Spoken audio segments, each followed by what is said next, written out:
Now, if I were better at this, I would definitely have my tripod up, and in fact, I'd even have the phone in the room. But I might, I'll probably, will hopefully put some B-roll on the screen when I start describing stuff and showing things. But we are in January, and hopefully, I'll actually upload this in the month of January. Everybody has New Year's goals or resolutions or whatever. And for many people, that is a fitness goal. And sitting here right now, I don't look the best. I mean, my pecs are not as big as they are sometimes, and my body fat percentage is a little higher because, yeah, I was chilling in the month of December, not gonna lie. And I got sick, so that's another excuse. But fitness is important, and a lot of people are like, well, what do I wear? Is this appropriate? Let me get some new things. Clothing, I don't care really as much. I just want to be comfortable.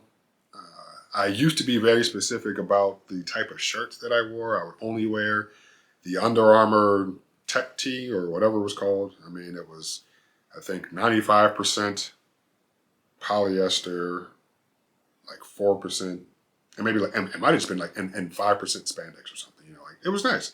But over time, and Under Armour changed that from, I think, from polyester to cotton. And I even think the amount of spandex in it might have changed as well or something. There might be something else in there too. There might be three instead of two ingredients or materials, ingredients. But I see why they did that because those polyester shirts, after time, from sweating so much and the washer and dryer, and they get heavy when they get wet. They stretch and they do not return back to form. So I think I have two left, at least here. I might have another one in storage, but one still looks okay. The other one is all stretched out, and I'm not sitting there pulling on my shirts. It's just over time. Like I've had it for a while. When I sweat a lot. And yeah, the shirts get heavy. They're not wicking moisture. I guess they're wicking moisture away from my body, maybe, but they're still absorbing it. And maybe the environments that I'm in aren't allowing it to evaporate as fast, whatever. So clothing is what it is. That was, I think, the only thing that I used to be super picky about from a clothing standpoint. But electronics, I've done a bunch of stuff, and we're not going to go through all that. But what am I using right now? And I've made videos on all this stuff before, just separately. So first thing, listening. What do I listen with? I have a pair of wired headphones, and I'll put them on the screen right now so you can see the brand and everything. But I bought them for $20 at Academy Sports, and this was after my LG Tones broke. Well, I broke them. I'll say that. And they're just a simple pair of JBLs.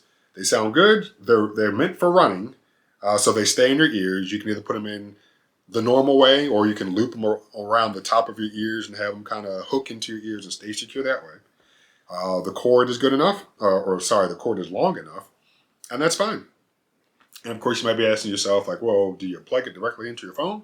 There was a time when I did, but now, again, after my LG Tones broke, which those were Bluetooth headphones, I wanted these wired headphones because I didn't find any Bluetooth replacements, but I still needed a Bluetooth device. So I used this BTR Fio. I think it's I said that backwards. I use this Fio BTR3. And again, hopefully I'll have images on the screen right now to show what it is. And yeah, it's just a little Bluetooth transceiver. It does send and receive the signal, of course. And I plug my headphones into it. The device itself connects to my phone. And that way I don't have to keep the phone on my body because I used to have an armband, but as phones have gotten bigger, I don't really want that big phone on my shoulder or on my arm. I really don't want to keep the phone in my pocket because my pockets get really sweaty. So now when I'm on a cardio device or a cardio piece of equipment, usually I keep the phone like right in front of me on the thing. If I want to change songs, I'm able to do that. And sometimes I'll just keep the phone in my bag and I walk around the gym with my bag when I'm lifting weights and things like that. So I don't have to have anything in my hand or in my pockets. Cool. So again, headphones are these JBLs, but since they're wired, they need to connect to a Bluetooth device because I don't want to connect the headphones directly to a phone. And as I mentioned before, and as I've been doing for years now, like literally years, and I'm only 35, yes. So not super old, but if you're in my age bracket, you know that there was a time where your cell phone was not the main way that you consumed music. I mean, yeah, you might have had a tape player, which I wasn't old enough to work out with a tape player, nor did I have a CD player. I might have gone running with a CD player at one point, like holding a little portable CD player in my hand. Yeah, I probably did. And I don't want to say, I mean, I know I had a portable tape player, but I don't know if I actually worked out with it. But, eventually we get MP3s. Okay, and yeah, you have your MP3 player, and you might not even have a cell phone. But if you do, you're not listening to music on it. So you either have an MP3 player or an iPod, which of course is Apple's MP3 player. And when you do have your cell phone, now you have two separate devices. You have your cell phone and your music content consumption device. And that's it. Two devices all the time. Maybe even while you're driving, you plug that same music device into your car radio, and you have your cell phone in your pocket or your talking phone or whatever. But that mindset for me has never changed. I always have two devices.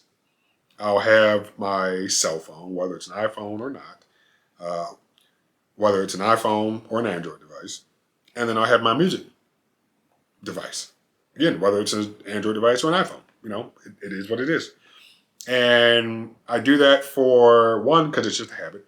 And two, I don't want, and I mentioned this before about the Apple Watch. Well, I had two Apple Watches.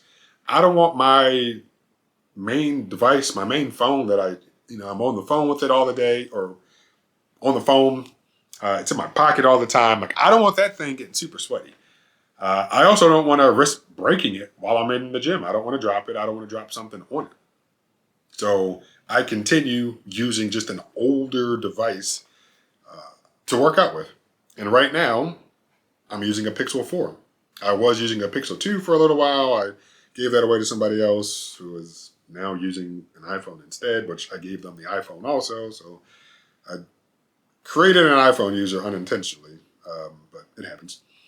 And my Pixel 4, I think, is perfect. And again, I'm going to talk about it right here, and hopefully I have B-roll over the screen so that way you can see it, because me trying to do it this way isn't going to work.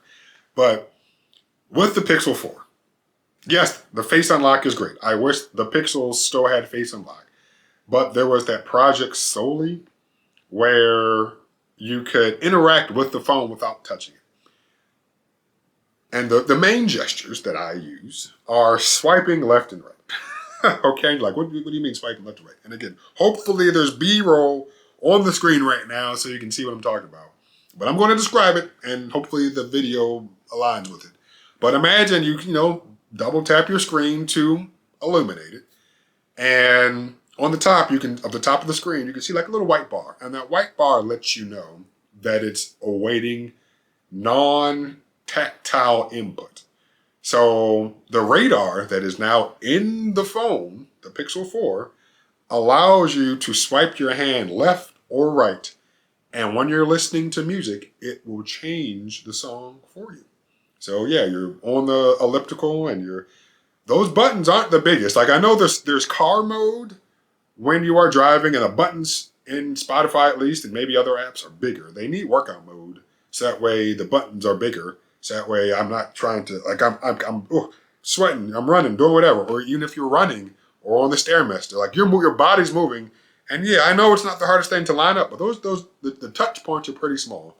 So there needs to be a workout mode for the touch points just to be bigger. And I feel like I've seen that somewhere. But anyway, sometimes it's hard for me to actually push the button to go forward or back. So yeah, I tap the screen, it lights up, and I'm able to swipe left or right to go forward or back. I think if you kind of palm the phone, like push air into the phone, it's supposed to play or pause it. I might have that actually turned off. So for this B-roll, maybe I've turned it on. I don't know. We'll find out.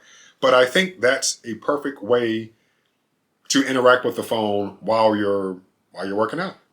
So you don't have to touch it. Now, what did Apple recently do? Which they've done it for a while, but now they're actually marketing it. The double tap with the Apple Watch. It's the same principle, in my opinion. Apple's implementation from a technological standpoint might be a little more difficult, but from a use case, I'm like, hey, like, yeah, depending on what you're doing, I can definitely see the usefulness of double tap. But then sometimes I'm just like, just tap it. And of course, you're probably like, oh, well, with the Pixel, just tap it. Now, we're not going to get into why or hit or whatever. The point of this video is just, this is what I'm using. And I'm not saying, oh, you user should go out and buy a Pixel 4 so that way you don't have to touch the phone while you're working out. But I'm happy that I have one. I bought one for my dad. Actually, I bought the Pixel 4 for myself, I think, back in 2019 or 20. I think it might have been the beginning of 2020. Or 19. I don't know. I really don't remember. But Best Buy had it on sale, $300 off. Used it for a couple of days and said, I don't like it. My dad had a Pixel 2 that I'd given him. Ended up giving him the Pixel 4. He used it until end of life for the most part. I think I got him a Pixel 6a a little bit before end of life of the Pixel 4. Don't know why. I should have just waited and gotten him something else. Maybe the Pixel, I should have gotten him in fact, I had a Pixel 7. Anyway, I'm glad I did, but not important. But when I gave him that Pixel 6a, I got the Pixel 4 back. I had also gotten the Pixel 2 a while prior, and I was using that as my workout phone. But now I'm using the Pixel 4 as my workout phone, and I really think it's a good companion device because it's really that simple. Just I don't have to touch the phone because sometimes I'm focusing on my exercise, and I want to be able to just swipe. I don't like that song. Or, hey, wait, I want to hear that song again. Swipe back. So, yeah, we're good to go. And that's pretty much it. Wired headphones into a Bluetooth transceiver and a Google Pixel 4. And I think in closing, we're 12 minutes in. This is just something I wanted to say at some point in time. I think this is the perfect time to say it.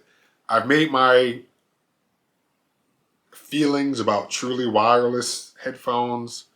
I'm pretty vocal about it. I don't like them. I mean, they serve a purpose, but yeah, I don't like using them. Having used the Pixel Buds for a little while, and then now having a pair of Pixel Buds Pro that are still in their sealed package, the concept of them is flawed. Like, you take them out, what do you do with them? Okay, but I know you can leave them in with transparency mode, but I don't want to do that. So take them out, I have to put them in the case. With wired stuff, I'll take them out and they'll just hang right here. With Bluetooth over-the-ear headphones, you take them off and they can just stay right there, But with the truly wireless stuff, you have to place them somewhere. With those LG Tones, the neckband was a part of the whole construct. So you take it out and there's a magnet, boom. Even if you don't put the magnet there, they still just dangle around your neck. Function and usability, form and function make sense. But when it comes to people at the gym with AirPods, I will never laugh at people for varying fitness levels. Again, I'm no elite lifter. Oh my God, no. I mean, I know I used to be stronger, and now cardiovascularly I used to be better. And yeah, we are all at different levels. So yeah, I won't. There's no reason to point and like. People do that. You can see it on YouTube all the time. People are making fun of people for trying to better themselves. But I will laugh at you at the gym. And in fact, it happened the other day when you take your AirPod out and drop it. And then I really laugh when you take it out, drop it, and then you kick it or it bounces. And now you're on the ground trying to chase your AirPod. And I'm just like, yeah, that's why it's a stupid design. And now you take that thing that's been on the ground, you just put it right back in your ear. I'm just like, I know they mop, but next time you're at the gym, take a look around the equipment, okay? Sometimes they don't get in there as much as they should. And this is no shot at any employee. It's just, sometimes you just don't, like here in the house. Yeah, like I might vacuum here, but under the bed, I'm not vacuuming under the bed every time that I vacuum. Under that piece of furniture, I can see that I need to vacuum stuff right there. But yeah, so you take that out and it falls and boom, boom, boom, boom, oh crap, you kicked it, boom, boom, boom, boom. Yeah, I hate the idea of the truly wireless stuff. Like I just don't see much advantage compared to some type of wire or neckband or something. Hey, that's it. I've covered what I'm doing in the gym from a tech standpoint. And I hope you are having a good time in 2024.